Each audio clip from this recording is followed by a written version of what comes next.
Bismillahirrahmanirrahim. Today our topic is about oligosaccharides for class biology first year. Now first we discuss about the learning objectives. We want to understand the oligosaccharides. With the reference we consider the disaccharides, in which we consider example sucrose, maltose and lactose. Now first, how we can define as oligosaccharide. The oligosaccharides can be defined as it yields 2 to 10 saccharide units upon hydrolysis. It means that it is a chain of monosaccharides which consists 2 to 10 units of saccharide, and when it is hydrolysis with the help of we break down with the help of water, it gives us 2 to 10 monosaccharide units. इसका मतलब ये है कि जो ओलिगोसैकराइड्स हैं, जब हम पानी की मदद से इसकी ब्रेक डाउन करते हैं तो जो ये चेन है जिसमें 2 to 10 सैकराइड यूनिट्स बने हुए हैं, एक लॉन्ग चेन है जो 2 से 10 मोनोसैकराइड यूनिट्स की बनी हुई है. अब ये 2 मोनोसैकराइड्स भी कंसिस्ट कर सकती है, 3 भी कर सकती है, 4 भी एंड सो ऑन 10 तक यूनिट्स ये कंसिस्ट कर सकती है. और जब हम with the help of water इसकी हाइड्रोलिसिस करते हैं तो it gives 2 to 10 units of monosaccharides. मतलब ये हमें 2 यूनिट भी दे सकती है, 3 यूनिट भी, 4 भी, 5 भी, 6 भी एंड सो ऑन. तो जो आज हमने डिस्कस करेंगे ओलिगोसैकराइड्स के बारे में हम पढ़ेंगे. तो ओलिगोसैकराइड्स में आपने ये बात याद रखनी है कि जब हमें एक चेन से हमें 2 to 10 यूनिट्स मोनोसैकराइड्स के मिलें ड्यूरिंग हाइड्रोलिसिस, तो इसका मतलब है वो जो चेन थी वो कंपोनेंट क्या था, ओलिगोसैकराइड था. वो कौन से कार्बोहाइड्रेट की क्लासिफिकेशन में आएगी, ओलिगोसैकराइड्स में आएगी. और आज जो हमने जिस रेफरेंस से इसको पढ़ना है, जो हमारी बुक में जो रेफरेंस है वो डायसैकराइड का है, तो हम इसको डायसैकराइड्स को अब हम डिस्कस करेंगे. डायसैकराइड्स में सबसे पहली जो एग्जांपल है वो हमारे पास है सुक्रोज की. सुक्रोज का अगर जनरल फार्मूला देखा जाए तो C12H12O11 है. और ये कॉमनली फाउंड जो है, कॉमनली ये कहाँ से ऑब्टेन की जा रही है, फ्रॉम शुगर केन. और ये घरों में जो है एज अ स्वीटनर के तौर पर इस्तेमाल हो रही है. प्लांट्स के अंदर जो फूड प्रिपेयर होता है ड्यूरिंग द फोटोसिंथेसिस वो भी क्या है, सुक्रोज प्रिपेयर होता है. तो इसलिए ये प्लांट्स के अंदर भी जो है वो ट्रांसपोर्ट डायसैकराइड है, क्योंकि जो प्लांट्स के अंदर जो फूड बन रहा है वो in the form of sucrose बनता है. इस वजह से इसको हम ट्रांसपोर्ट डायसैकराइड भी बोल सकते कहेंगे. और ये क्या है, इजीली सोलुबल होता है और ये क्या होता है, इजीली ट्रांसपोर्ट हो जाता है प्लांट्स के अंदर. फिर इसके बाद हमने प्रीवियस लेक्चर में हमने बात किया था, एक हाइड्रोक्सिल ग्रुप जो है वो जो कार्बन 1 है रिंग का, उसके बिलो कार्बन रिंग जो बन रहा है उसके बिलो अगर हाइड्रोक्सिल ग्रुप मौजूद है तो उसे हम कौन सा लिंकेज बोलेंगे, अल्फा लिंकेज बोलेंगे. और जब 2 डायसैकराइड यूनिट्स आपस में लिंक करते हैं उस बॉन्ड को हम क्या बोलते हैं, ग्लाइकोसाइडिक लिंकेज. तो जो हमने पहली बात करनी है, अगर तो हमारे पास हाइड्रोक्सिल ग्रुप C1 में जो मौजूद है और जो कौन सी लिंकेज बना रहा हो, ग्लाइकोसाइडिक लिंकेज बना रहा है दूसरे कार्बोहाइड्रेट के साथ, दूसरे मोनोसैकराइड के साथ, और उसके जो अगर C1 पे हाइड्रोक्सिल ग्रुप लो मौजूद है ग्लूकोज रिंग में, तो उसको हम कहेंगे अल्फा ग्लाइकोसाइडिक लिंकेज. और अगर वो हाइड्रोक्सिल ग्रुप अगर वो उस लिंक C1 कार्बन पे ऊपर के जो है अबव द ग्लूकोज रिंग मौजूद है तो उस लिंकेज को हम क्या बोलेंगे, बीटा ग्लाइकोसाइडिक लिंकेज. अभी हम फर्दर इसको आगे जो है डिस्कस करते हैं. सुक्रोज की बात हो रही थी. सुक्रोज जो है वो डायसैकराइड है, वो ग्लूकोज और फ्रुक्टोज यूनिट का बना हुआ है. तो आपने ये बात याद रखनी है, अगर वो आपसे पूछ ले during hydrolysis of sucrose it gives 2 unit, कौन से 2 यूनिट्स हमें मिलते हैं, एक ग्लूकोज और एक फ्रुक्टोज. आपको ग्लूकोज का तो स्ट्रक्चर अब याद हो जाना चाहिए था कि ग्लूकोज के स्ट्रक्चर में क्या 6 कार्बन है. और ये देखें आपके पास ये अल्डिहाइड ग्रुप मौजूद है. अब मैं इधर से अगर देखा जाए अल्डिहाइड ग्रुप को हम C1 कहेंगे, तो C1 से लेकर C6 तक हम इसको अगर हम पहले कार्बन को लिखेंगे 6 तक 1 2 1 2 3 4 5 6, तो फिर उसके बाद जब हमने ये ग्रुप अटैच कर दिया, फिर इधर हम एक हाइड्रोक्सिल ग्रुप लगाएंगे, फिर इधर हाइड्रोक्सिल ग्रुप, फिर हमने इधर 3 हाइड्रोक्सिल ग्रुप अटैच कर दिए। फिर उसके बाद जो इसके रिमेनिंग जो हाइड्रोक्सिल ग्रुप अटैच करने के बाद फिर हमारा जो अगला काम होगा कि हमने इसकी वैलेंसी पूरी करने के लिए हम हर जगह हाइड्रोजन को ऐड कर देंगे। तो इस तरह हमारे पास ये ग्लूकोज का स्ट्रक्चर बन जाएगा। फ्रुक्टोज जो है वो आपने याद रखनी है कि फ्रुक्टोज आपके पास कीटो शुगर है। अब ये जो कीटो शुगर है, ठीक है, यहाँ पे भी क्या होगा, यूं 3 हाइड्रोक्सिल ग्रुप इधर मौजूद है, एक हाइड्रोक्सिल इधर आ जाएगा और एक हाइड्रोक्सिल यहाँ पे अटैच हो जाएगा। पहले आपने हाइड्रोक्सिल ग्रुप को अरेंज करना है, आपने यहाँ से अटैच करना शुरू करना, हाइड्रोक्सिल ग्रुप इधर लगाएं, इधर पहले 3 यूँ तरतीब से, फिर एक इस साइड पे लगाना और फिर इसको इस साइड लगाएंगे। तो ये आपके पास क्या बन जाएगा, फ्रुक्टोज। और फ्रुक्टोज के अंदर कौन सा ग्रुप अटैच होता है, कौन सा ग्रुप प्रेजेंट होता है, आपके पास कीटो ग्रुप प्रेजेंट होता है। तो आपके पास जो सुक्रोज मॉलिक्यूल है वो किसका बना हुआ है, ग्लूकोज और फ्रुक्टोज का। जब ग्लूकोज को आप वाटर के अंदर डिज़ोल्व करते हैं तो उससे जो रिंग स्ट्रक्चर बनता है, आपके पास जो रिंग स्ट्रक्चर बनेगा ये आपने याद रखना है कि ये कितने आपके पास मेंबर्स वाला रिंग स्ट्रक्चर बन रहा है, पैरानोज रिंग स्ट्रक्चर बनेगा।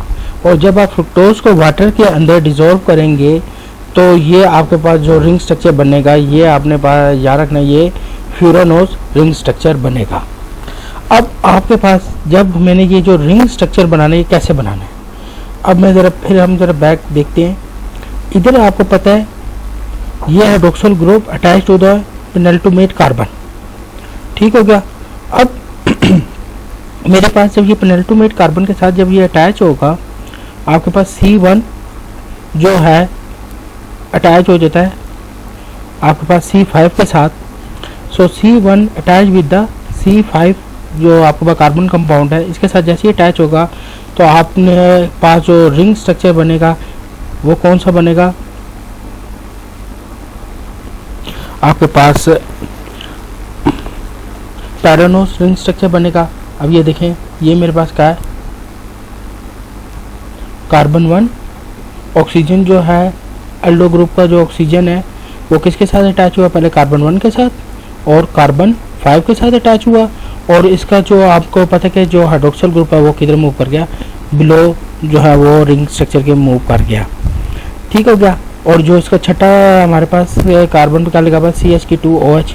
तो ये आप देखेंगे कि यहाँ पे भी क्या लगा हुआ है, CH2OH छठे कार्बन पे लगी हुई है। फिर इसके बाद अगर मैंने अब बनाना है जो फ्रुक्टोज आपके पास है, जब वाटर में डिजोल्व होगी जो उससे रिंग स्ट्रक्चर बनता है जिसे हम क्या बोल रहे हैं, फ्यूरानोज रिंग स्ट्रक्चर। इसको हम फ्यूरानोज रिंग स्ट्रक्चर बोल रहे हैं। ये कैसे बन रही है, पहले इसका हम ओपन चेन स्ट्रक्चर देखते हैं। ये आपके पास इसका ओपन चेन स्ट्रक्चर है।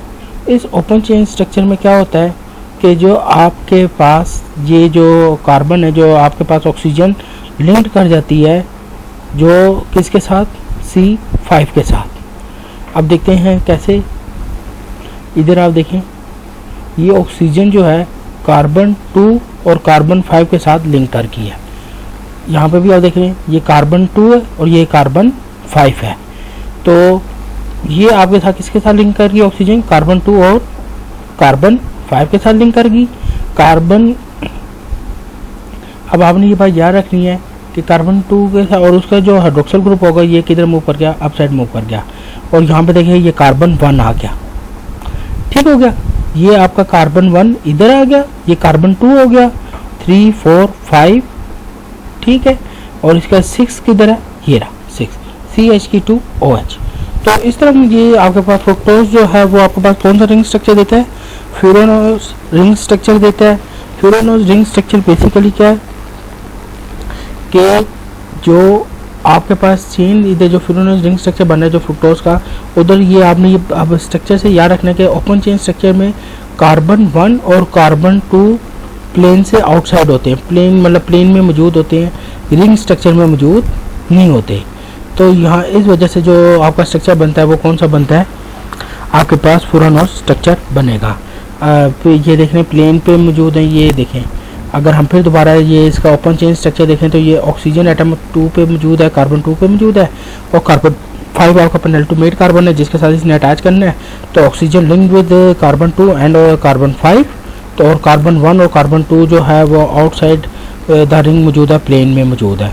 और ये देखें, अब आपको क्लियर हो जाएगा कि देखें कार्बन, पहले आप ऑक्सीजन की बात करेंगे कि oxygen ring with 2 and oxygen ring with carbon 5 and carbon 1 and carbon 6 जो है वो आउटसाइड द रिंग है।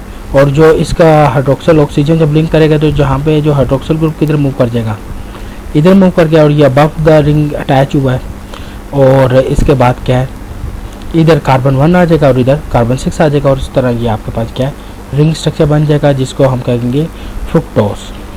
अब आपको पता है अगर बिलो द रिंग, अभी हमने बात करी थी, अगर तो बिलो द हाइड्रोक्सल ग्रुप मौजूद हो ग्लूकोज रिंग के, ये जो रिंग स्ट्रक्चर के बिलो मौजूद हो, तो मैं इसे क्या कहूँगा, अल्फा ग्लूकोज। और अगर hydroxyl group above the side मौजूद हो तो मैं इसे क्या बात करूँगा, बीटा फ्रुक्टोज। हमें इस वजह से हमें पहले पता है कि जो अल्फ़ा की जो होती है, अल्फ़ा हमने ये अपने प्रीवियस लेक्चर में भी हमने पढ़ा था कि दो किस्मों के हमारे पास स्ट्रक्चर बनते हैं, या अल्फ़ा बनेगा या बीटा बनेगा, या अल्फ़ा शुगर बनेगी या बीटा शुगर। अल्फ़ा शुगर की पहचान ये है कि हाइड्रोक्सल ग्रुप बिलो द जो फर्स्ट कार्बन है उसके बिलो क्या होगा, अल्फ़ा ग्रुप मौजूद होगा।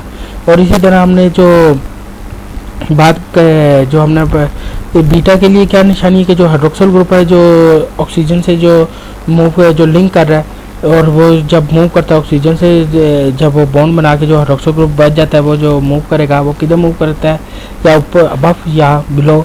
अगर तो वो अबव मूव कर गया, इधर ये देखें अबव मूव कर गया, इस वजह से ये कौन सी लिंकेज है, बीटा शुगर बनेगी। इसकी ये जो आपके पास ये ऊपर जो मूव करने की वजह से अबव द जो है रिंग स्ट्रक्चर आ रहा है, इस वजह से इसे हम क्या कहेंगे, बीटा स्ट्रक्चर बन रहा है और इस मॉलिक्यूल को हम कहेंगे बीटा फ्रुक्टोज। अब इधर आप देखें कि कार्बन 1 पे हमारे पास कौन सी लिंकेज मौजूद है, अल्फा, और कार्बन 2 पे हमारे पास कौन सी लिंकेज मौजूद है, बीटा। अब दोनों के दरमियान में अब H और प्लस OH क्या है, क्या करेंगे, आपस में बॉन्ड बनाएंगे और क्या बना देंगे, वाटर बना देंगे। और इसकी वजह से एक लिंकेज इन दोनों, ये इस कार्बन के साथ ऑक्सीजन की एक लिंकेज बन जाएगी, कार्बन के साथ, इधर ये देख रहे हैं ना, इधर कार्बन है, कार्बन के साथ ऑक्सीजन की एक लिंकेज बनेगी और इधर ये इसके साथ ये अटैच हो गया। अब ये जो दो कार्बन COC, इधर मैं कह सकता हूँ ना कि इस कार्बन के और इस कार्बन के दरमियान ऑक्सीजन की जो लिंकेज है, ऑक्सीजन ने एक लिंकेज बनाई है, उस लिंकेज को हम क्या बोलते हैं, ग्लाइकोसाइडिक लिंकेज। ये मेरे पास जो लिंकेज आई है इसे मैं क्या बोलूँगा, ग्लाइकोसाइडिक लिंकेज। अब सवाल ये पैदा होता है कि क्या मैं इसे अल्फा लिंकेज बोलूँ या बीटा लिंकेज बोलूँ। तो हमने हमेशा पोजीशन उस कंपाउंड की देखनी है कि जो C1 पे मौजूद है।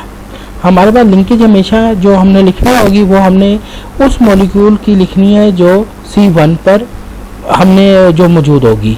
अगर तो इधर अल्फा मौजूद है, ये अल्फा मौजूद है, तो मैं क्या कहूँगा, अल्फा 1 2 ग्लाइकोसाइडिक लिंकेज। अगर ये बीटा होती, अगर ये बाफ होती, तो मैं इसको क्या कह देता, बीटा 1 2 ग्लाइकोसाइडिक लिंकेज। तो हमने किसके लिंकेज को देखना होगा कि 1 पोजीशन पे कौन सी लिंकेज, तो मतलब कौन सा जो है आपके पास जो है स्ट्रक्चर बन रहा है, अल्फा स्ट्रक्चर बन रहा है या बीटा स्ट्रक्चर बन रहा है। तो इधर मेरे पास अल्फा स्ट्रक्चर बन रहा है और कार्बन ने ये जो ऑक्सीजन है इसके दरमियान जो बॉन्ड बन गया, COC बॉन्ड जो ग्लाइकोसाइडिक बॉन्ड बोलते हैं, तो इस पूरे लिंकेज को मैं क्या बोलूँगा, अल्फा। यहाँ से मुझे पता चलता है ये अल्फा, कार्बन 1 की पोजीशन की वजह से मैंने इसका क्या नाम रखा, अल्फा 1 2 ग्लाइकोसाइडिक। ये कौन सा बॉन्ड होता है, ग्लाइकोसाइडिक, तो इस वजह से मैं इसे क्या कहूँगा, अल्फा 1 2 ग्लाइकोसाइडिक बॉन्ड या ग्लाइकोसाइडिक लिंकेज। तो सुक्रोज जो है वो ग्लूकोज और फ्रुक्टोज दो मॉलिक्यूल्स आपस में जब मिलते हैं, ग्लाइकोसाइडिक लिंकेज होती है, तो हमारे पास सुक्रोज का मॉलिक्यूल जो है बनेगा, जो डाइसैकराइड बनेगा, जो और ये क्या है, ये एज आ जो मतलब आप समझे जो प्लांट्स के अंदर फूड जो प्रिपेयर्ड होती है उसमें बन रहा है, शुगर केन से हम इसे ऑब्टेन कर रहे हैं और ये स्वीटनर के तौर पर इस्तेमाल किया जाता है। तो ये तो था लिंकेज के, ये सुक्रोज की लिंकेज के बारे में कि सुक्रोज कैसे बना हुआ है। तो आपने ये लिंकेज याद रखनी है कि इसके दरमियान में जो लिंकेज होती है वो 1 2 ग्लाइकोसाइडिक लिंकेज होती है। और जब इसकी हाइड्रोलाइसिस होगी, जब वाटर की मदद से ये ब्रेक डाउन होगा, तो ये हमें 2 यूनिट्स देगा। वो कौन से 2 यूनिट देगा, एक ग्लूकोज का यूनिट देगा और एक फ्रुक्टोज का यूनिट देगा। तो ये भी आपने साथ से याद रखना है कि आपके पास MCQs 2 तरह से आ सकते हैं कि सुक्रोज लिंकेज जो है वो कौन सी लिंकेज मौजूद है, तो वो तो आप बता दोगे अल्फा 1 टू ग्लाइकोसाइडिक लिंकेज मौजूद है।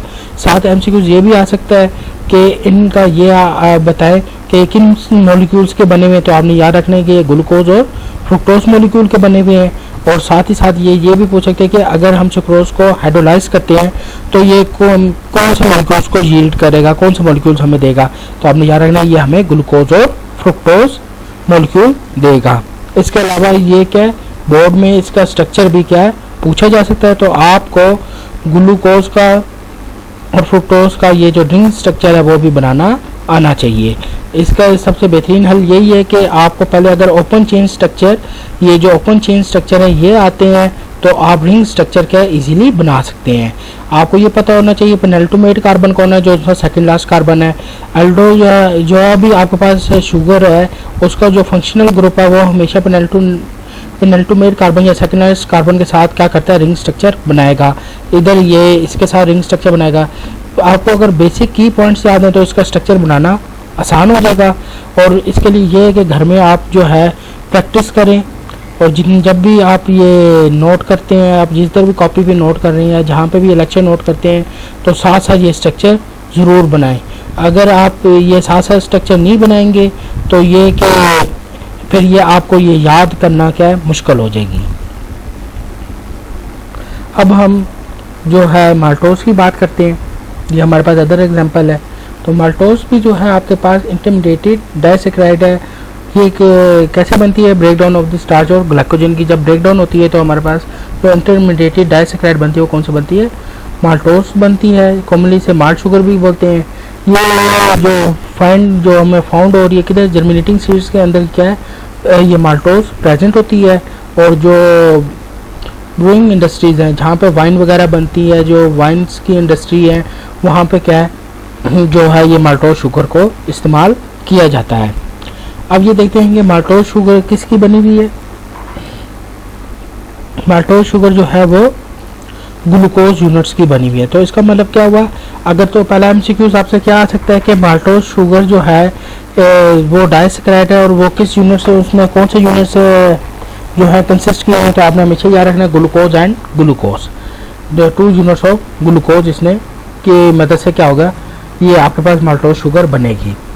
यहाँ पे ऐसा एमसीक्यूज आ सकता है कि माल्टोज की हाइड्रोलाइसिस करें तो आपको कौन से यूनिट्स मिलेंगे, कौन सी मोनोसैकेराइड्स मिलेंगी, तो आपने याद रखना है ग्लूकोज आपको मोनोसैकेराइड्स मिलेंगी।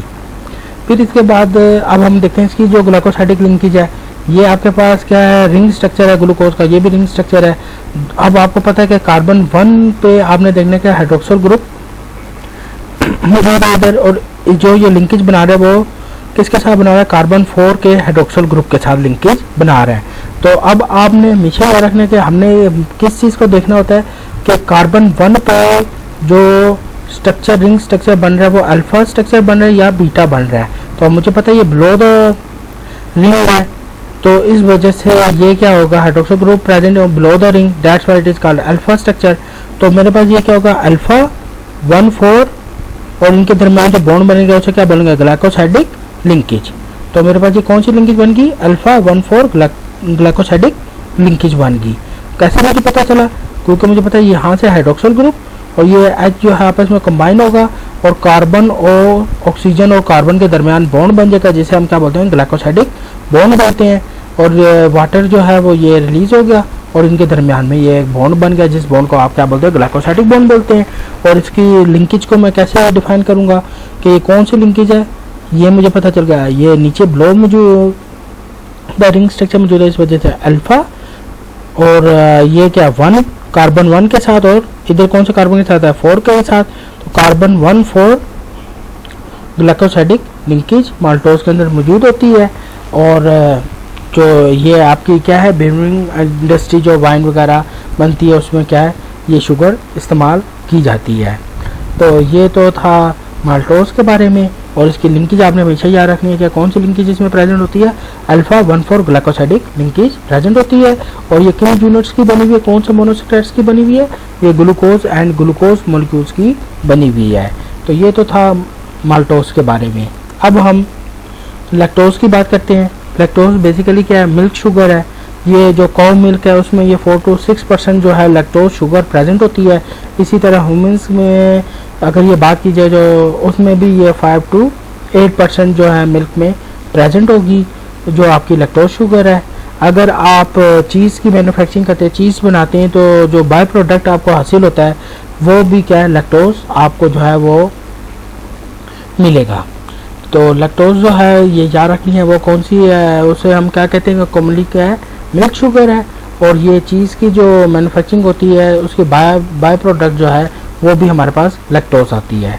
अब हम इसकी फॉर्मेशन देखते हैं कैसे फॉर्मेशन हो रही है, किन यूनिट्स की बनी हुई है। तो आपने ये बात याद रखना, ये दो कौन से यूनिट्स की बनी हुई है, ग्लूकोज एंड गैलेक्टोज की। अब बेटा ये याद रखना है कि ग्लूकोज और गैलेक्टोज का स्ट्रक्चर कैसे बना सकते हैं। ग्लूकोज का तो स्ट्रक्चर आपको बनाना आ गया होगा कि ग्लूकोज का स्ट्रक्चर तो बहुत सिंपल है। यहाँ पे 3 हाइड्रोक्सिल ग्रुप लगा दिए, फिर यहाँ एक हाइड्रोक्सिल इधर, एक हाइड्रोक्सिल इधर, और उसके बाद एल्डो शुगर हमने पहले ये यहाँ पे ये एल्डो शुगर लगी हुई है, ठीक हो गया। और फिर उसके बाद हाइड्रोजन आयंस लगा देंगे ताकि ये इसकी बैलेंसी पूरी हो जाए। इधर इसकी आपने हमेशा बात याद रखनी है कि इधर आपने कार्बन नंबर 4 देखना है। कार्बन नंबर 4, 1 2 3 4, दिस चेंज का, और ये कार्बन नंबर 4 पे क्या पॉइंट क्या बेटा याद रखना है, ये हमेशा याद रखना है कि कार्बन नंबर 4 पे हाइड्रोक्सिल ग्रुप की पोजीशन चेंज है। कार्बन नंबर 4 पे हाइड्रोक्सिल ग्रुप की पोजीशन चेंज है। अब देखें यहाँ पे जो है आपके राइट साइड पे हाइड्रोक्सिल ग्रुप मौजूद है, यहाँ पे लेफ्ट साइड पे हाइड्रोक्सिल ग्रुप मौजूद होगा। तो ये आपने याद रखना है कि गैलेक्टोज का भी क्या है, ग्लूकोज का आपने स्ट्रक्चर बना लेना है, और उसी तरह और इसी तरह ये भी 6 कार्बन लगा के आपने ग्लूकोज का जब स्ट्रक्चर की तरह बना लेना है। और कार्बन नंबर 4 पे जो सिर्फ क्या चेंज करना है, हाइड्रोक्सिल ग्रुप की पोजीशन चेंज कर देनी है। तो जो आप हाइड्रोक्सिल ग्रुप की जैसी पोजीशन चेंज करेंगे तो ये ग्लूकोज से किस पे कन्वर्ट हो जाएगा, गैलेक्टोज पे कन्वर्ट हो जाएगा। तो आपकी लैक्टोज शुगर किसकी बनी हुई है, कौन से 2 यूनिट्स की बनी हुई है, हमेशा याद रखनी है, ग्लूकोज एंड गैलेक्टोज की बनी हुई है। अब देखते हैं इसमें कौन सी लिंकेज प्रेजेंट है। अब बेटा ये देखें हमारे पास ये जो गैलेक्टोज है, गैलेक्टोज मॉलिक्यूल का इसके आपके पास क्या मौजूद है, कार्बन 1 है। और कार्बन 1 में आपको पता है कि जब हाइड्रोक्सिल ग्रुप की वो पोजीशन चेंज होने की वजह से इसका हाइड्रोक्सिल ग्रुप किधर आ गया, ऊपर आ गया। तो C1 पे इसका hydroxyl group above the ring आ जाता है, दैट्स वाई इसको हम कहेंगे beta sugar. Beta sugar formation हो रही है जिसे हम क्या कहेंगे, बीटा गैलेक्टोज कहेंगे। और अब दूसरी जगह देखें जो ये किसके साथ ये बॉन्ड बना रहा है, ये कार्बन 4 के साथ बॉन्ड बना रहा है। किसके साथ बॉन्ड बना रहा है, ग्लूकोज के कार्बन 4 के साथ ये बॉन्ड बनाएगा। तो जब ये कार्बन 4 के साथ ये बॉन्ड बना रहा है तो आपने ये बात याद रखनी है कि हमने लिंकेज में किसका नाम लिखना होगा, लिंकेज में हमने हमेशा उसका नाम लिखना है जो कार्बन 1 पे मौजूद है। कि कार्बन 1 पे हमारे पास बीटा मौजूद है तो हम इधर हमेशा रखेंगे बीटा। तो ये जो आपके पास लिंकेज बनेगी बीटा 1,4 ग्लाइकोसाइडिक लिंकेज, इधर से हाइड्रोक्सिल ग्रुप से OH और H जब मूव वो अगर वाटर रिलीज हो जाएगा तो कार्बन के साथ और इधर कार्बन के साथ ऑक्सीजन बॉन्ड कर लेगा, जिसको हम क्या कहेंगे, ग्लाइकोसाइडिक लिंकेज। इसको हम क्या कहेंगे, कार्बन और कार्बन का जो ये लिंकेज बना है, कार्बन ऑक्सीजन कार्बन का जो ये लिंकेज है, इसको हम क्या बोलेंगे, ग्लाइकोसाइडिक लिंकेज बोलेंगे। और ये कौन सा ग्लाइकोसाइडिक लिंकेज होगा आपके पास, बीटा 1,4 ग्लाइकोसाइडिक लिंकेज। तो आपके पास इसमें हमेशा याद रखनी है कि इसमें जो लैक्टोज में आपके पास जो लिंकेज होती है वो कौन सी होती है, बीटा 1,4 ग्लाइकोसाइडिक लिंकेज होती है। और जब इसकी हाइड्रोलिसिस होती है तो ये आपको कितने मॉलिक्यूल यील्ड करेगा, 2 मॉलिक्यूल यील्ड करेगा। कौन कौन से, गैलेक्टोज एंड ग्लूकोज। तो ये तो था आपके पास बेटा लैक्टोज के बारे में। अब हम ये फर्दर इसमें डिस्कस कर लेते हैं कि इनमें कुछ आपके पास रिड्यूसिंग शुगर्स होती हैं और कुछ नॉन रिड्यूसिंग शुगर्स होती हैं। तो बेटा जो आपके पास रिड्यूसिंग शुगर है वो याद रखें, all monosaccharides, maltose and lactose, वो आपके पास क्या है, रिड्यूसिंग शुगर है। रिड्यूसिंग शुगर को आप कैसे डिफाइन कर सकते हैं, जो अदर कंपाउंड्स को which can reduce other molecules और इट्स ऑक्सीडाइज, जो दूसरों को क्या कर दे, रिड्यूस कर दे और खुद क्या हो जाए, ऑक्सीडाइज हो जाए, उससे हम क्या कहते हैं, रिड्यूसिंग शुगर कहते हैं। और आपने ये बात जाननी है कि क्यों ये रिड्यूसिंग शुगर होती है, इसकी रीज़न क्या है।